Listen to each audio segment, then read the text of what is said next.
The phone rang at 2 a.m., shattering the silence of my New York apartment like a gunshot. It was my mother, her voice cracking over the line. "Alex, it's Ben. He's in the hospital, overdose." My perfect older brother, the golden child who'd once called me a freak for coming out as gay, had just attempted suicide after confessing to our parents that he was gay too.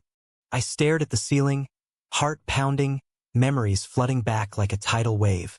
It had been 10 years since that family dinner in our suburban Chicago home, where I'd mustered the courage to tell them who I was. Ben, the star quarterback, the straight-A student, the one everyone adored, had laughed in my face. "You're just confused, Alex. Real men don't do that shit." His words had cut deeper than any knife, turning my coming out into a battlefield. Mom and Dad had sided with him, of course. They weren't outright homophobic, at least not in the screaming, disowning way, but their Midwestern values clung to tradition like glue. Dad, a factory manager with calloused hands and a no-nonsense attitude, had muttered something about therapy. Mom, the homemaker who baked pies for church potlucks, had cried and prayed for my soul. Ben's mockery had sealed the deal. I was the family outlier, the one who disrupted the perfect picture. I packed a bag that night, booking the first flight to Chicago. As the plane taxied down the runway, I couldn't shake the irony. Ben, the one who'd built his life on being the epitome of masculinity, married to his high school sweetheart, Sarah, with 2 kids and a corner office at a tech firm, had hidden his truth while ridiculing mine. What kind of hypocrisy was that? The flight attendant offered coffee, but I waved it away, my mind racing through the years of silence between us. Landing at O'Hare, the cold February wind slapped my face as I hailed a cab to the hospital. The city lights blurred past, a reminder of how far I'd run from this place. After that disastrous dinner, I'd left for college in New York, cutting ties as much as possible. I built a life there. A job in graphic design, friends who accepted me, and eventually, a relationship with Mark, a kind-hearted teacher who'd shown me what real love felt like. But the scars from Ben's words lingered, festering in quiet moments. At the hospital, Mom waited in the lobby, her eyes red-rimmed. "He took pills, Alex." Sarah found him in time. She hugged me tightly, her frail frame trembling. Dad stood nearby, arms crossed, looking older than his 60 years. "Doctors say he'll be okay physically, but..."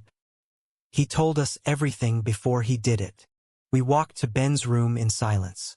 He lay there, pale under the fluorescent lights, for tubes snaking into his arm. His eyes fluttered open as I approached. "Alex." His voice was weak, laced with shame. "Yeah, it's me." I sat beside him, anger and pity warring inside. "Why, Ben? After all these years?" He turned away, staring at the wall. I couldn't pretend anymore. The lies, they were killing me. That conversation opened the floodgates. Over the next few days, as Ben recovered, he spilled it all. He'd known since high school, buried it under football trophies and prom dates. Marrying Sarah was his shield, a way to fit the mold our family expected. But the pressure had built. Secret hookups, guilt-ridden nights, the fear of exposure. When his boss at work came out and faced backlash, it triggered something in him. "I saw what happened to you," he admitted. "I didn't want that for myself." "You mean you didn't want the mockery? The judgment?" My voice rose. "You were the one who mocked me first." He winced. "I know. I was scared. Projecting my own shit onto you." Sarah arrived later, kids in tow. Little Emma, 6, and Tommy, 4, clung to her legs. She looked exhausted, her wedding ring glinting under the lights. "We need to talk," she said to Ben, glancing at me warily. The family meeting in the hospital lounge was tense. Dad paced. Mom fidgeted with her rosary. Sarah revealed she'd suspected for years, late nights, distant affection. "I love you, Ben. But this, it's betrayal." The kids played with toys in the corner, oblivious. I watched Ben's face crumble. His perfect life was unraveling thread by thread. Part of me felt vindicated. Another part ached for him. Was this karma, or just the cruel twist of hidden truths? As days turned to weeks, Ben was discharged. He moved back in with our parents temporarily, while Sarah filed for separation. The kids shuttled between homes, their innocent questions piercing, "Why isn't Daddy home?" Ben attended therapy, joining a support group for late bloomers in the LGBTQ community. I stayed in Chicago longer than planned, commuting between family drama and my life in New York. One evening, over coffee at a diner, Ben opened up more. "Remember that summer camp we went to as kids? I had my first crush there, on a counselor named Mike." He chuckled bitterly. "I pushed it down so hard. I convinced myself it was nothing." I nodded, sharing my own stories.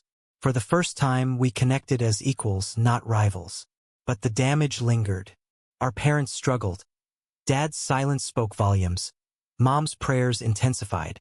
The neighborhood whispered, "Perfect Ben, fallen from grace." Mark called daily, supportive but concerned. "Don't lose yourself in this, Alex. You've built your own life." His words grounded me, reminding me of the love I'd fought for. Yet, as Ben's story unfolded, I questioned my own choices. Had I run too far? Forgiven too little? The tension built, decisions looming like storm clouds. Back in New York, the city buzzed with its usual chaos, but my mind was stuck in Chicago. Ben's confession had ripped open old wounds, forcing me to confront the family I tried to forget. Mark noticed immediately when I returned. My distracted stares, the late-night pacing. "Talk to me," he said one evening, pulling me onto the couch in our Brooklyn apartment. I hesitated, then poured it out. Ben's overdose, his coming out, the hypocrisy that stung like fresh betrayal. Mark listened, his hand on mine. "It's messed up, Alex, but maybe this is his chance to make amends." Amends. The word echoed as I dove back into work, designing logos for a queer-friendly brand. My colleagues celebrated Pride Month early, rainbow flags waving, but I felt detached. Ben's texts arrived sporadically. Updates on therapy, custody battles with Sarah. "She's fighting for full custody," he wrote. "Says I'm unstable." Sympathy crept in, uninvited. I remembered Ben as the big brother who'd taught me to ride a bike, defended me from bullies, before my coming out changed everything. Was his mockery a shield for his own fears? Or just cruelty? A month later, Mom called. "Ben's joining a protest downtown, against some anti-gay bill." Her voice wavered. "He's different now." I flew back, curiosity overriding resentment. The protest in Millennium Park was electric. Signs waving, chants echoing. Ben stood on a makeshift stage, microphone in hand. "I hid for too long," he declared. "Hurt people I love because of it. No more." The crowd cheered, but I saw the toll, his gaunt face, trembling hands. Afterward, we walked along Lake Michigan. "Why the public spectacle?" I asked. "Redemption," he replied, "for what I did to you, and to myself." Sarah confronted him that night at our parents' house. "You're using this to play the hero," she accused, tears streaming. "What about our kids? The life we built?" Ben knelt before Emma and Tommy. "Daddy loves you, but I have to be honest now." The kids hugged him, confused but affectionate. Sarah stormed out, vowing to limit his visits. Dad finally spoke up, his voice gruff. "This ain't easy, son, but we're family." It was progress, albeit slow. Mom baked Ben's favorite cookies, a silent olive branch. I stayed another week, mediating tensions. One night, Ben and I drove to our old high school field. "I envied you," he admitted under the stars. "You had the guts to come out young." I waited, and it cost me everything. "Cost you?" I snapped. "You mocked me, Ben. Made me feel like shit. Dad cut my college fund. Mom sent me Bible verses. I left because of you." He hung his head. "I know. I'm sorry. Apologies weren't enough." Back in New York, Mark and I argued. "You're obsessing over this," he said. "What about us?" He was right. Our relationship had suffered, missed dates, emotional distance. I promised to focus, but Ben's crisis pulled like gravity. Then came the bombshell: Ben met someone. At his support group, a guy named Chris, a lawyer advocating for LGBTQ rights. He's helping with my case, Ben texted. And more. Jealousy flared, irrational. Ben, embracing his truth so publicly, while I'd hidden in the shadows after his mockery. I confided in Mark, who suggested therapy for myself. Sessions unearthed buried pain. The isolation after coming out, the pressure to prove I wasn't broken. My therapist probed, "What if Ben's journey mirrors yours? Can you forgive?" Forgiveness felt like surrender. Meanwhile, Sarah escalated the divorce, citing Ben's deception as grounds for sole custody. Court dates loomed, tension skyrocketing.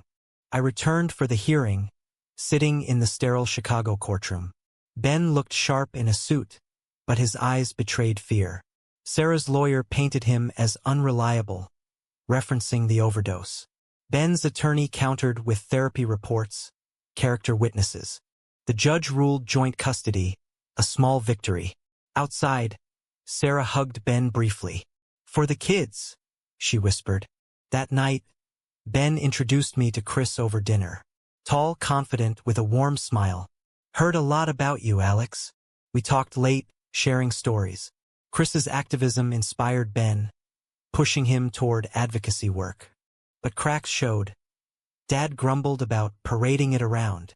Mom worried about the grandkids' confusion. Society's whispers amplified. Old friends distanced themselves. Job offers dried up for Ben. He confided in me. "Is this worth it? Losing my family, my stability?" "You tell me," I replied. "You forced me to ask the same." The conversation lingered, decisions weighing heavy. Ben chose to fight on, but at what cost? Summer hit New York like a freight train, humidity clinging to everything. Mark and I tried to reclaim normalcy. Picnics in Central Park, movie nights, but Ben's shadow loomed. His advocacy gained traction. Interviews on local news, speaking at Pride events. From closet to crusader, one headline read. I watched from afar, mixed emotions churning. Pride Month brought parades, but I skipped them. Flashbacks to Ben's mockery souring the joy. Mark dragged me to one anyway. "You deserve this," he insisted. Amid the floats and cheers, I spotted a familiar face on a banner. Ben, arm around Chris, promoting equality. Anger bubbled. He'd stolen my thunder, turning his hypocrisy into heroism. A call came mid-parade. "Mom." Frantic. "Ben's been attacked." At a rally.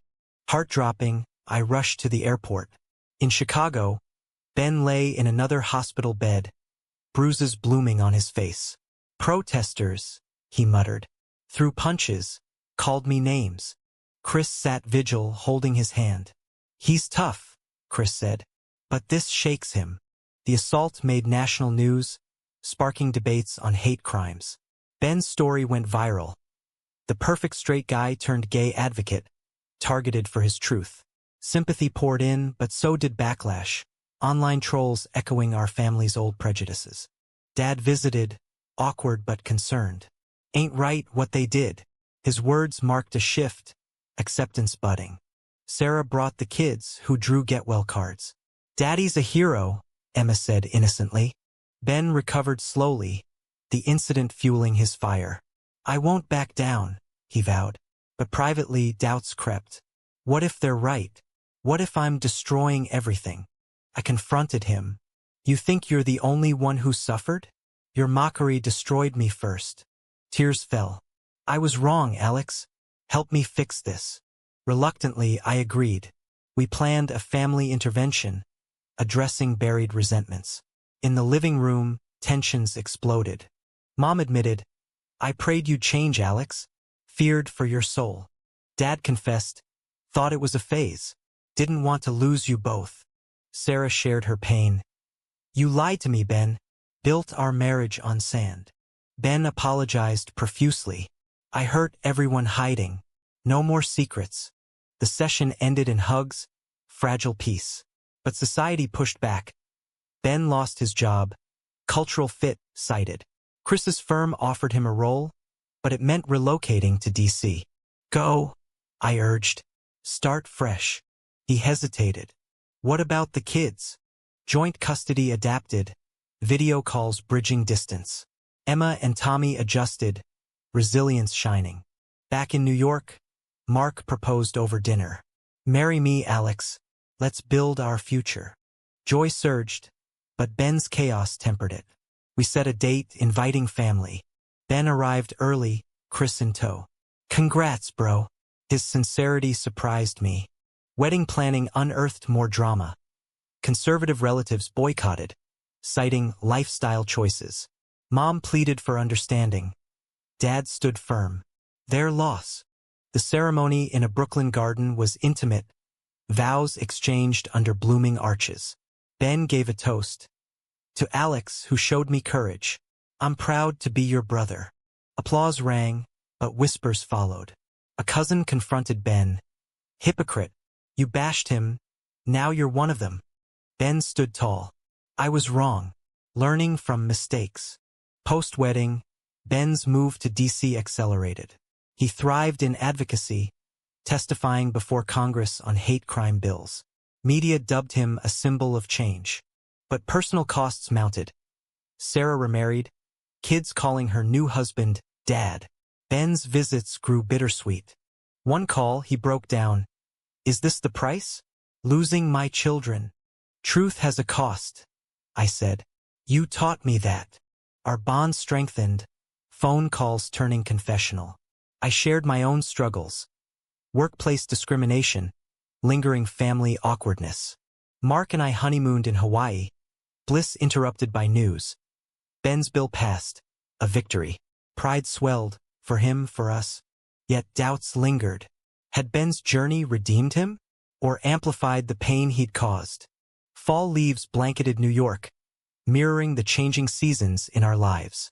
Mark and I settled into married life, our apartment filled with photos from the wedding, including one with Ben, smiling genuinely. But peace was fleeting. Ben's advocacy drew threats, forcing him into protection. Chris supported him, their relationship deepening.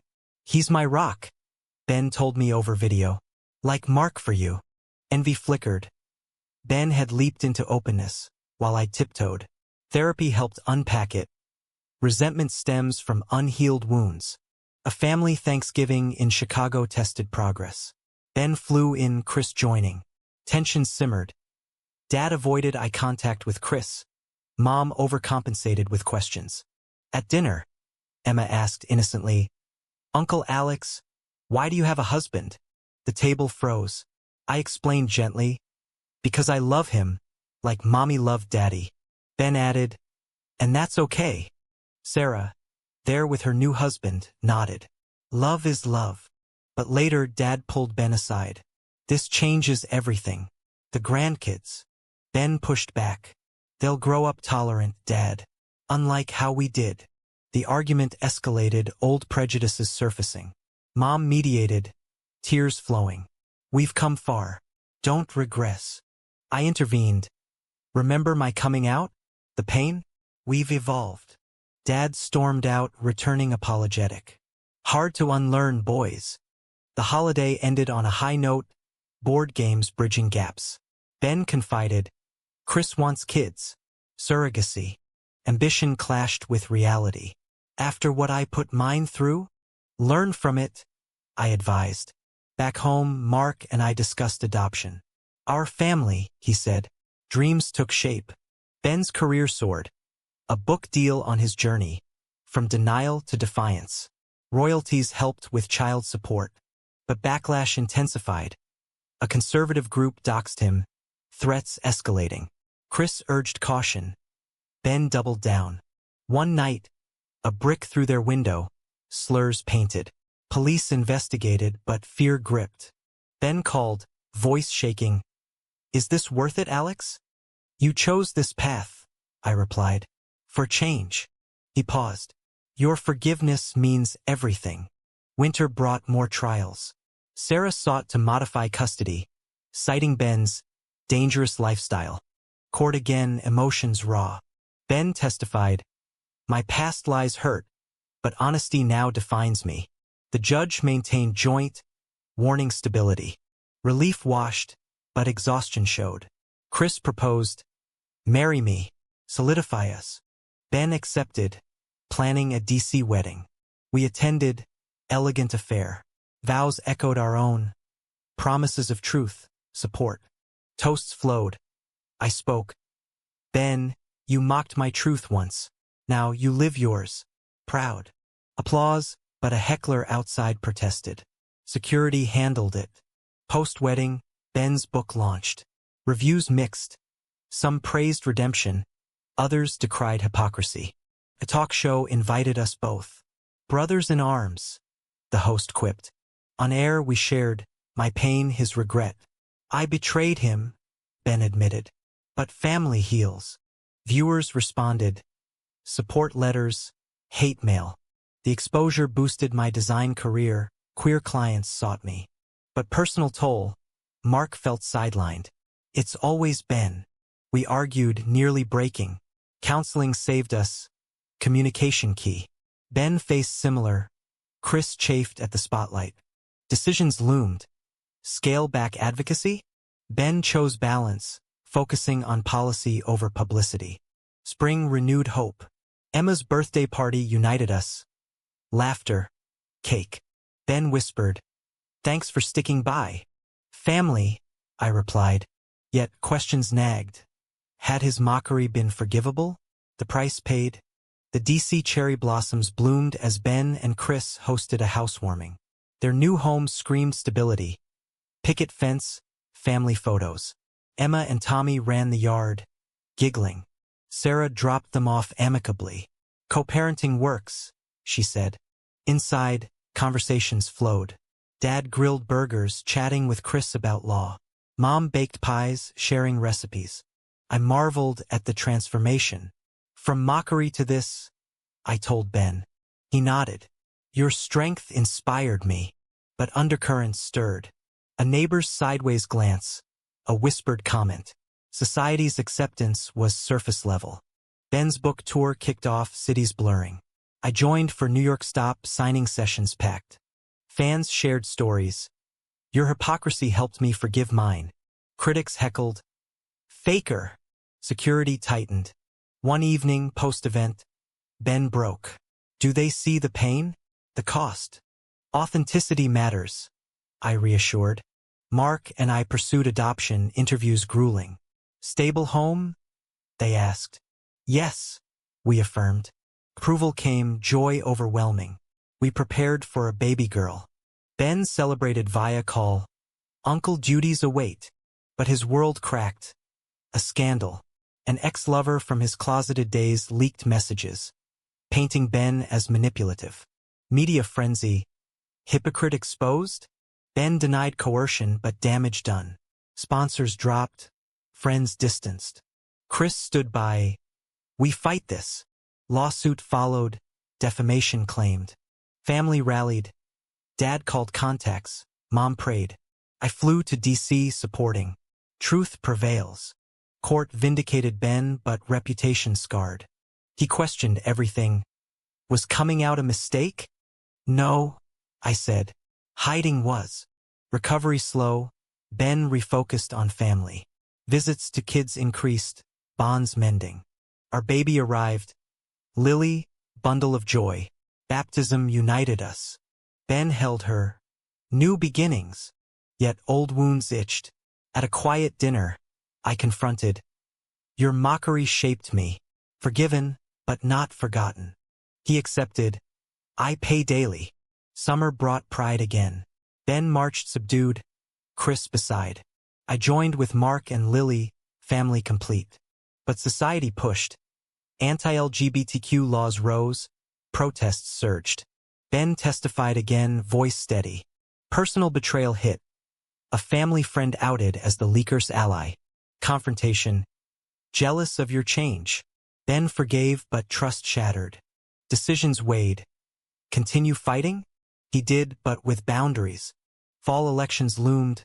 Ben campaigning for allies. Wins came, progress inching. Our lives intertwined. Holidays shared. Milestones celebrated. Lily's first steps, Emma's graduation, moments healing. But costs tallied. Relationships strained. Health faltered. Ben's therapy ongoing. Guilt lingers. Mine too. Resentment fades. Winter introspection. What price truth? Years blurred. Milestones stacking like bricks in a wall of resilience. Lily grew into a toddler, her laughter filling our home. Mark and I balanced parenthood with careers, our love a steady anchor amid chaos. Ben's advocacy evolved into a non-profit mentoring closeted individuals. Chris managed legal sides, their marriage solidifying. Kids adapted. Emma embraced two dads, Tommy curious but accepting. Family gatherings normalized. Chicago Christmases, DC Thanksgivings. But echoes of past lingered. At Lily's 3rd birthday, Ben pulled me aside. I see you with her, proud dad. Wish I'd been honest sooner. Me too, I admitted. But we're here. Society shifted slowly. Laws passed. Attitudes softened. Ben's story inspired documentaries, sparking dialogues. Personal reckonings continued. Sarah's husband adopted the kids formally. Ben signing papers tearfully. Best for them. Heartbreak but growth. I published my own memoir, Brother's Shadow, detailing our journey. Reviews praised raw honesty. Joint interviews followed, Brothers United. 1. On a podcast, Hypocrisy or Humanity? The host asked. Ben, both. Fear drove me. Me, pain taught us. Listeners debated online, threads exploding. Our parents aged gracefully, acceptance full. Dad volunteered at Pride. Mom joined PFLAG. Final chapter. A family reunion in Hawaii, waves crashing. Ben and I walked the beach. Regrets? He asked. Some, I said. But choices define us. He nodded. The price was high. Marriages broken. Trust shattered. Lives appended. Worth it, I countered. For truth? Yes. As sun set, peace settled. Back home, reflections deepened. Ben's mockery had sparked my exile, his coming out my return. Cycles of hurt and healing. In the end, was Ben's initial betrayal an unforgivable act of cowardice, or an understandable response to societal pressures that ultimately led to collective growth?